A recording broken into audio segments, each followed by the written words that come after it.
শীর্ষ সন্ত্রাসী সুব্রত বাইন রিমান্ডে তদন্তকারীদের কাছে যে তথ্য দিয়েছেন তা দেশের নিরাপত্তা ও রাজনৈতিক অঙ্গনে ব্যাপক আলোড়ন সৃষ্টি করেছে।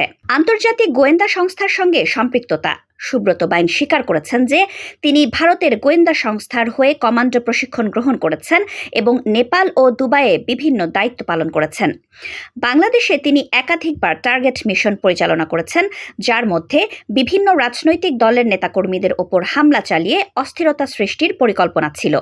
তিনি আরও জানিয়েছেন, যুক্তরাজ্যে অবস্থানরত একটি রাজনৈতিক দলের শীর্ষ নেতাকে হত্যার মিশনও তাকে দেওয়া হয়েছিল। সুব্রতের কাছ থেকে উদ্ধার করা হয়েছে অত্যাধুনিক স্যাটেলাইট ফোন, যা রয়ের মাধ্যমে তার কাছে পৌঁছানো হয়েছিল। বাংলাদেশে কথিত আয়নাঘরে আটক থাকা অবস্থায় তাকে দূরবর্তী টার্গেটকে লক্ষ্য করে আঘাতের প্রশিক্ষণ দেওয়া হয়। এই প্রশিক্ষণে স্নাইপার রাইফেলের ব্যবহার, মুভিং টার্গেটকে গুলি করার আগে বাতাসের গতি, আর্দ্রতা, দূরত্ব ইত্যাদি বিষয় অন্তর্ভুক্ত ছিল। সুব্রত বাইন জানিয়েছেন যে তিনি আলী মোহাম্মদ নামে একটি ভারতীয় পাসপোর্ট ব্যবহার করে সিঙ্গাপুর ও চীনে গিয়েছিলেন।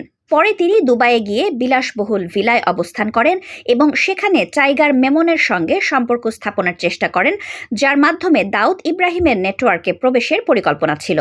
তবে এই মিশনে তিনি সফল হতে পারেননি। সুব্রত বাইন দাবি করেছেন যে 2023 সালের ফেব্রুয়ারিতে তাকে বাংলাদেশের সিলেটের জৈন্তাপুর সীমান্ত দিয়ে র্যাবের কাছে হস্তান্তর করা হয়। সেখানে তার সঙ্গে তৎকালীন স্বরাষ্ট্রমন্ত্রী ও পুলিশ কর্মকর্তারা দেখা করেন এবং তাকে নতুন টার্গেট দিয়ে বলা হয়, কাজ সফল করতে পারলে পরিবারসহ তাকে কানাডায় স্থায়ীভাবে বসবাসের বন্দোবস্ত করে দেওয়া হবে।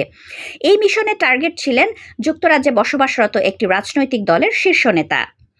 বাংলাদেশ সেনাবাহিনীর একটি বিশেষ অভিযানে কুষ্টিয়া জেলা থেকে সুব্রত বাইন ও তার সহযোগী মোল্লা মাসুদকে গ্রেপ্তার করা হয়।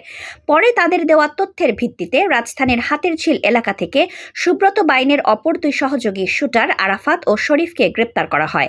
হাতিরঝিল থানার অস্ত্র আইনের মামলায় সুব্রত বাইনকে 8 দিনের এবং অপর 3 আসামিকে 6 দিনের রিমান্ড মঞ্জুর করেছেন আদালত। তদন্ত সংশ্লিষ্টরা সুব্রত বাইনের দেওয়া তথ্য যাচাই বাছাই করছেন এবং দেশের নিরাপত্তা ও রাজনৈতিক অঙ্গনে এর প্রভাব নিয়ে ব্যাপক আলোচনা চলছে। তদন্ত কর্মকর্তারা জানিয়েছেন, সুব্রত বাইন ও তার সহযোগীদের জিজ্ঞাসাবাদ অব্যাহত রয়েছে এবং তারা বেশ কিছু তথ্য দিয়েছেন, যার সত্যতা যাচাই করা হচ্ছে। এই ঘটনার পরিপ্রেক্ষিতে দেশের নিরাপত্তা বাহিনী ও গোয়েন্দা সংস্থাগুলো উচ্চ সতর্কতায় রয়েছে এবং আন্তর্জাতিক সন্ত্রাসবাদের সঙ্গে সম্পৃক্ততা খতিয়ে দেখা হচ্ছে।